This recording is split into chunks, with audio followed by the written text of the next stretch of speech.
Atos dos Apóstolos, capítulo 27, do versículo 1 ao versículo 8, você vai ver Paulo sendo enviado a Roma como prisioneiro. Ele vai embarcar em um navio para Roma.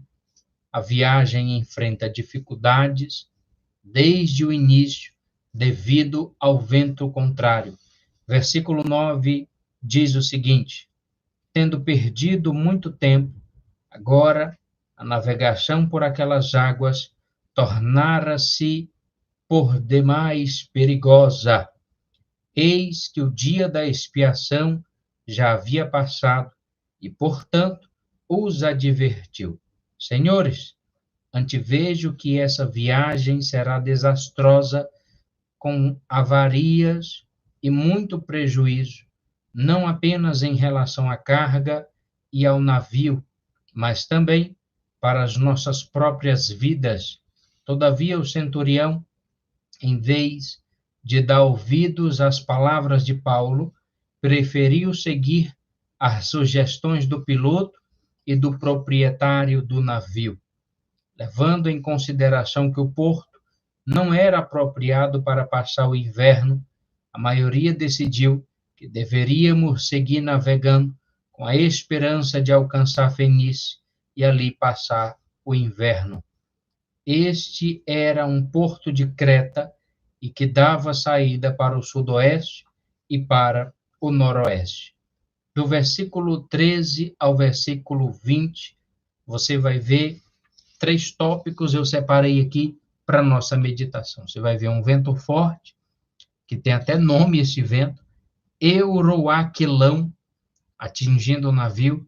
Tópico 2, os tripulantes perdendo o controle da embarcação e lançando a carga ao mar para aliviar o peso do navio. 3, a situação parecer sem esperança. Versículo 21. Paulo vai trazer esperança e confiança em Deus. Muitas das vezes acontece. Agora eu estou entendendo, Senhor. Agora eu estou entendendo, Senhor. Hoje aconteceu uma série de coisas que eu digo, meu Deus, o que falta mais acontecer? Hã? Ó.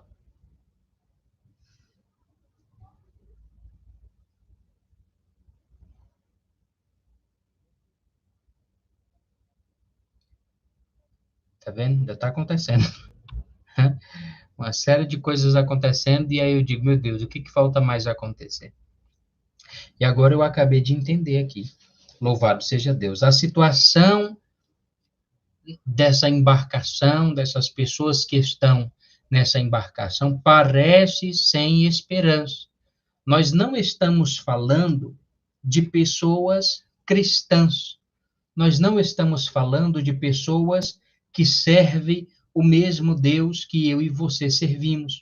Nós estamos falando de pessoas que servem outros deuses. E nós vamos ver aqui, a partir do versículo 21, que Paulo vai trazer esperança e confiança em Deus. Louvado seja o Senhor dos Exércitos. Para um monte de ímpios.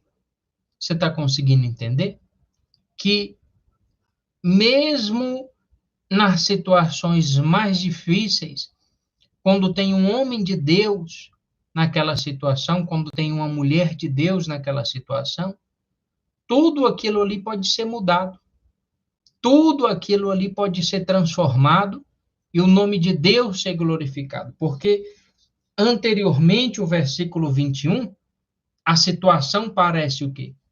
A situação parece sem esperança. Está tudo dando errado, ao ponto de terem até que jogar as coisas que tem no navio fora para aliviar o peso, para ver se consegue o navio se manter de pé. E a partir do versículo 21, nós vamos ver o apóstolo Paulo trazendo esperança e confiança em Deus. Em meio a toda essa situação, tem um servo de Deus aqui, com a oportunidade do nome do Senhor dos Exércitos ser glorificado através da vida dele. E aí, dali para frente, o que eles resolverem servir, o que eles resolverem seguir, aí já é problema deles. Mas eles tiveram uma oportunidade de se sujeitar ao Deus de Abraão, ao Deus de Isaque, ao Deus e Pai de nosso Senhor e Salvador Jesus Cristo, o Deus que Paulo prega, louvado seja o Senhor dos Exércitos. Veja o versículo 21. E após muito tempo sem comer, eu quero, meu amado irmão, minha amada irmã, que você preste atenção. Por favor, tem um pastor que eu amo demais esse pastor, mas eu sei que eu tenho muita coisa para aprender. Inclusive, esse é um texto que eu acredito, pensava de uma forma e, inclusive, através de um ensinamento que ele deu alguns anos atrás, e hoje, estudando essa palavra, eu vi que não tem nada a ver. Amém? A respeito do jejum de 14 dias. Porque, embora seja um jejum bíblico, porque está na Bíblia, não é um jejum espiritual. Eita, pastor, e agora? 14 dias não é um jejum espiritual. Vamos para cá. Vamos para cá. Paz do Senhor, Paulo Ricardo, Gotardo. Vamos lá. Versículo 21. Acompanha com seus próprios olhos. O meu desejo não é causar divisão, não é isso. O meu desejo é ensinar a palavra de Deus. Amém? Veja a partir do versículo 21. E após muito tempo sem comer. Nem toda pessoa que fica sem comer está fazendo um jejum espiritual. Eu quero que você se atente para cá.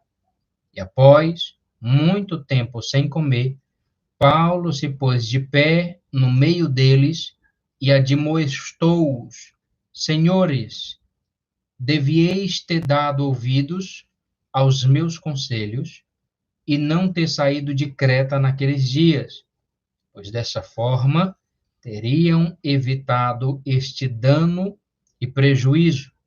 Entretanto, agora exorto-vos a que tenhais bom ânimo, porquanto não se perderá vida alguma. Ó Paulo trazendo esperança para o povo, ó. Eu fico admirado com isso aqui, porque Paulo, Deus está sendo glorificado através da vida dele. Paulo está trazendo esperança para um bando de ímpio. Paulo está trazendo esperança para um bando de ímpio. Você está entendendo aqui, meus irmãos? Está entendendo aqui, minhas irmãs? Porquanto não se perderá vida alguma entre nós, mas somente o navio será destruído. Pois ontem, durante a noite, apareceu-me um anjo de Deus, a quem pertenço e a quem eu sirvo, e comunicou-me: Paulo, não temas, eis que é imperativo que compareças diante de César.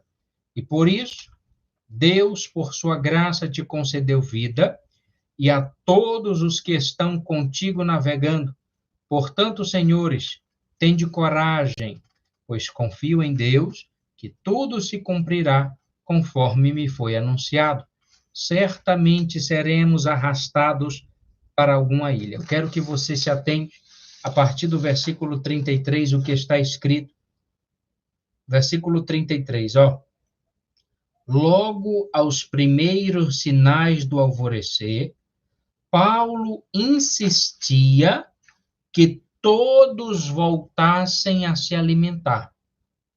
Só aqui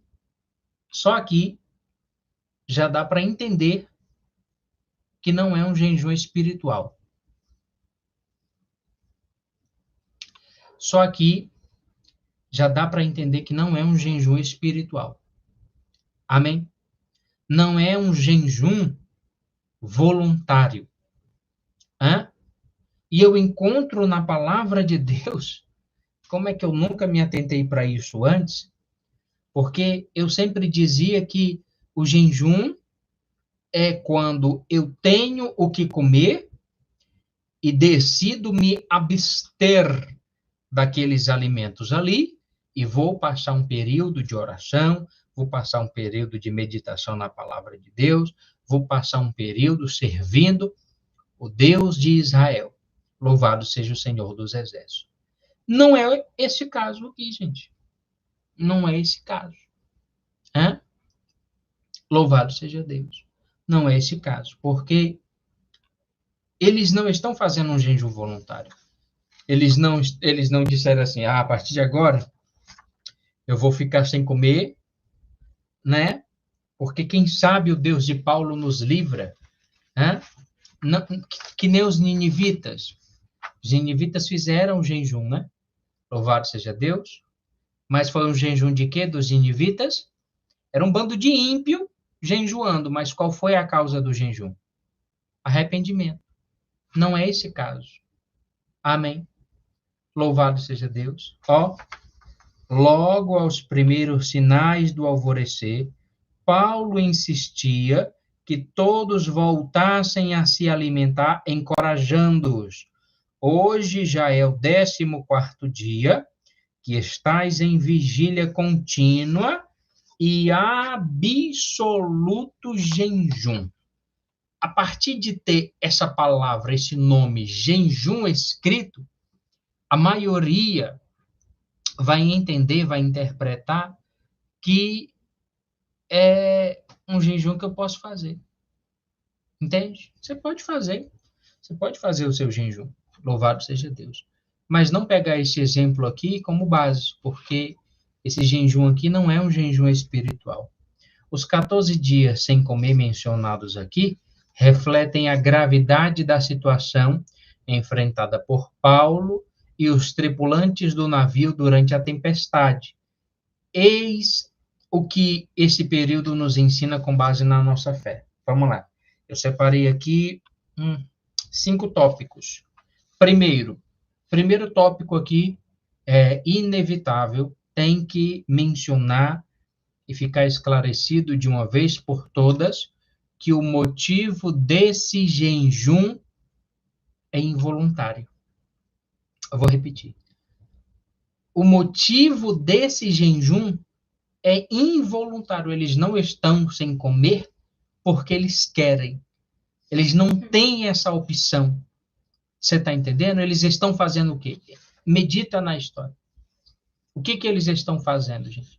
Eles estão lutando para sobreviver a todo momento, sem nem sequer dormir, sem nem sequer ter pausa. Eles estão lutando ali contra a tempestade, jogando as coisas do navio para fora, para tentarem fazer o quê? Sobreviver. Não é um jejum espiritual, não é um jejum voluntário, não é um jejum que agrada a Deus. Louvado seja o Senhor dos Exércitos. Os 14 dias sem comer não foram por um jejum espiritual, mas devido ao medo, ao caos e à dificuldade de manter o controle do navio durante a tempestade. O texto sugere que estavam em vigília constante. Veja aí o versículo 33 novamente, para você entender essa mensagem. Logo aos primeiros sinais do alvorecer, Paulo insistia que voltassem a se alimentar, encorajando-os. Hoje já é o 14º dia que estais em vigília constante. Eles estão há 14 dias, em vigília, sem nem sequer dormir, meus irmãos. Sem nem sequer dormir, minhas irmãs. Tá entendendo? Ou seja, lutando para sobreviver e sem condições físicas nem emocionais para se alimentar. Louvado seja Deus. Uma vez teve uma pessoa aqui em casa que a gente estava conversando sobre aqueles 7 dias de jejum que eu fiz, né? Para você que não sabe, a gente fez um jejum de 21 dias. Dentre esses 21 dias, todos eles foram só na água, mas foi 7 dias de uma forma, 16 dias de 14, os outros 7 dias de uma forma, e os últimos 7 dias foi direto só na água. E aí uma pessoa chegou aqui dizendo que já tinha feito esse jejum, mas quando essa pessoa fez esse jejum, foi por outros motivos, não foi espiritual. Ela não sentia vontade de comer, entende? E aí eu fiquei pensando aqui agora, nesse exato momento, se uma pessoa que não está dentro de um navio, não está lutando pela própria vida, ficou 7 dias sem comer, imagina a situação desses caras aqui dentro desse navio, a todo momento pensando se vai sobreviver ou se vai morrer. Porque o navio está em tempo de afundar, ao ponto deles jogar tudo para fora. Jogando tudo que tem no navio de pesado para fora, para que o navio venha resistir essa tempestade. Olha que situação. Então, o texto deixa bem claro aqui que eles estavam em uma vigília constante, lutando para sobreviver e sem condições físicas ou emocionais para se alimentar. 2. O encorajamento de Paulo. Paulo, com sua fé inabalável, lembra que Deus já havia prometido que ninguém perderia a vida. Isso é fé. A fé é a prova das coisas que não se vê. A fé é o firme fundamento e a prova das coisas que não se vê. Mas está tendo uma tempestade, o barco está em tempo de afundar, mas se Deus falou que não vai morrer, não vai morrer, independente da situação. Louvado seja Deus. Se Deus está dizendo que você não vai ao hospital, você tem que crer que você não vai ao hospital, independente da situação. Se Deus está dizendo que você se Deus está dizendo que ainda esse ano você vai colher milagres, você ainda esse ano vai colher milagres. Então, independente da situação, eu estou dando aqui alguns exemplos, independente da situação está mostrando tudo ao contrário, você tem que crer, tomar posse das promessas de Deus, porque aquilo que ele prometeu vai acontecer mais cedo ou mais tarde ou mais cedo, Deus vai cumprir cada palavra que ele prometeu na nossa vida, e o nome dele será glorificado em nome de Jesus. Amém? Paulo, com sua fé inabalável, lembra que Deus já havia prometido que ninguém perderia a vida, versículo 22 e versículo 24. Ele exorta os companheiros a comerem, não apenas para restaurar a força física, mas como um ato de confiança na promessa de Deus. Terceiro tópico, lições espirituais para nós. Dependência de Deus em tempos de crise. Pensa num assunto que eu sou bom para falar, junto com a diaconisa Natália. Pensa num assunto que nós é bom para conversar aqui horas e horas e horas. Dependência de Deus em tempos de crise. Louvado seja Deus. Acho que a maioria já deve estar cansado de ouvir a gente testemunhar o que a gente passou na pandemia, não é mesmo? Louvado seja Deus. Dependência de Deus em tempos de crise. Assim como os tripulantes estavam exaustos e sem esperança, muitas vezes enfrentamos tempestades na nossa vida. Porém, a palavra de Deus nos traz alívio e segurança. O cuidado de Deus com o corpo e o espírito. Paulo entende que a sua fé sustenta, mas também que o corpo precisa de força para continuar. Isso mostra o equilíbrio entre confiar em Deus e agir com sabedoria, né? Para não fazer que nem aquele pessoal que foi aí para o deserto, disse que Deus estava mandando eles fazer aquele jejum de 40 dias e encontraram todo mundo morto lá. Não sei se alguém já viu essa matéria, que passou aí em vários noticiários aí, nas plataformas aí também, né? Esse povo que foi jejuar 40 dias, sem comer e sem beber, dizendo que ia fazer o jejum desse jeito, e aí encontraram o povo tudo, ó, desmaiado, né? Tudo morto. Presta atenção. A sabedoria de Deus. Mesmo em meio à fome e à tempestade, Deus estava no controle e cumpriu a sua promessa. Esses 14 dias nos lembram que, mesmo nas piores situações, Deus é fiel e sua palavra nos guia e nos fortalece. Versículo 34 diz o seguinte, a palavra do Senhor.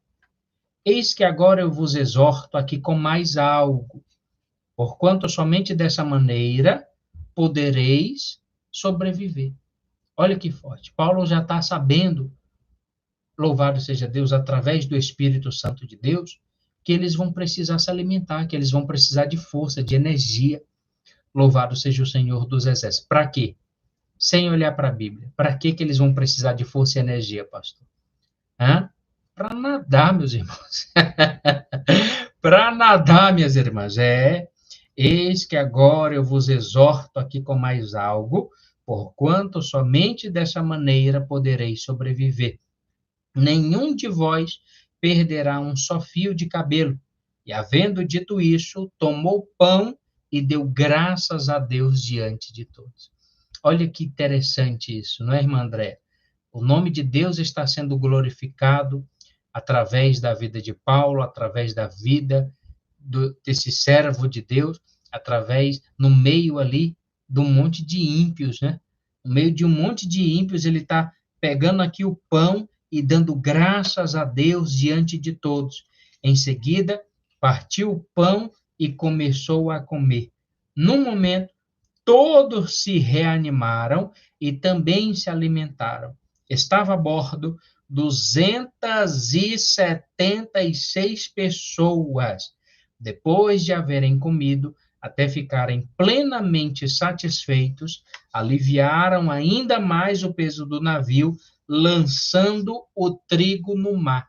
Então, antes eles já tinham aliviado o peso que estava sobre o navio, agora que eles já estão alimentados, vão aliviar mais o peso ainda, se desfazendo do próprio alimento, para o navio ficar leve. Louvado seja Deus. Quinto tópico. Naufrágio na ilha de Malta, do versículo 27 ao 44, eu acabei errando aqui essa questão aqui do esboço.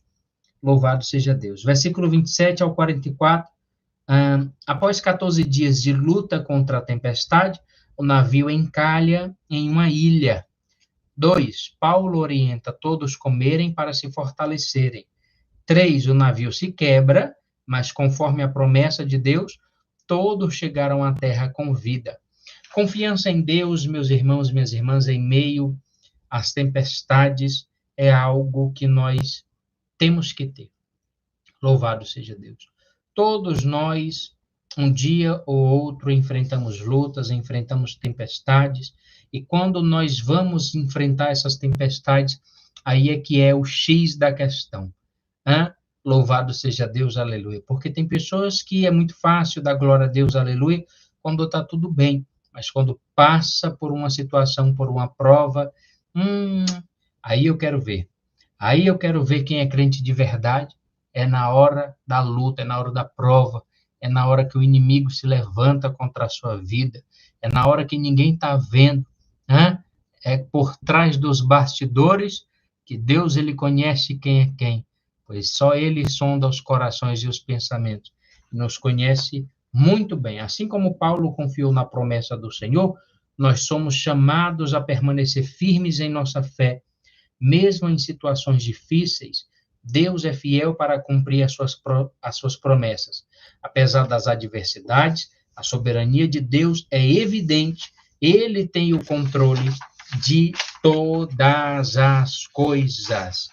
Amém, meus irmãos. Amém, minhas irmãs. Deixa assim, viu, amor? Deixa assim. Que é para me se lembrar de botar lá. Amém, meus irmãos. Amém, minhas irmãs. Louvado seja Deus. Mais uma vez eu quero agradecer a Deus por todos os semeadores e semeadoras que têm ajudado essa obra nesse mês de dezembro. Que Deus abençoe poderosamente a vida de cada um, a vida de cada uma, em nome de Jesus Cristo, o Nazareno. Fiquem todos com Deus. Tem alguma pessoa que está no nosso meio sentindo alguma coisa? Louvado seja o Senhor dos Exércitos. Diga o que você está sentindo para nós apresentarmos a sua vida a Deus neste momento de oração. Pai amado, Pai querido, eterno santo, graças nós te damos, Senhor amado, Graças nós te damos, Senhor querido, por esta maravilhosa e rica oportunidade que o Senhor nos concedeu, que o Senhor tem nos concedido, meu Deus amado, meu Deus querido, de estarmos em tua santa e gloriosa presença. Te pedimos perdão, meu Deus, te suplicamos o perdão, meu Pai, dos nossos pecados. Unge a nossa cabeça com o teu santo óleo, nos reveste com a sua poderosa e forte armadura. Lava as nossas vestes no sangue do teu Filho amado Jesus Cristo. Toma em tuas mãos, Pai amado, Pai querido, eterno, santo, em nome de Jesus, todos os meus irmãos, todas as minhas irmãs, ó Senhor amado, Senhor querido, dá o livramento, meu Deus amado, dá o livramento, meu Deus querido, à tua igreja, ao teu povo, em nome de Jesus. A Irene da Rocha, tá aí? Irene da Rocha. Senhor meu Deus, quando eu maravilhado contemplo a tua imensa criação. Graças a Deus. Pai nosso que estás no céu, santificado seja o teu nome. Venha a nós o teu reino. Seja feita a tua vontade, tanto no céu como na terra. O pão nosso de cada dia dai-nos hoje. Perdoa as nossas ofensas, assim como nós perdoamos a quem nos tem ofendido. Não nos deixes cair em tentação, mas livra-nos do mal, pois teu é o reino, a honra, a glória e o poder. Pertencem a ti, Senhor, ontem, hoje e para todos sempre. Amém? E graças a Deus. Que Deus abençoe a sua vida, meu irmão. Que Deus abençoe a sua vida, minha irmã. Em nome de Jesus Cristo Nazareno. Fiquem todos com Deus. Vamos despedir bem alegre. Assim, ó, a paz do Senhor Jesus, a paz do Senhor Jesus e a paz do Senhor Jesus, meu irmão, minha irmã.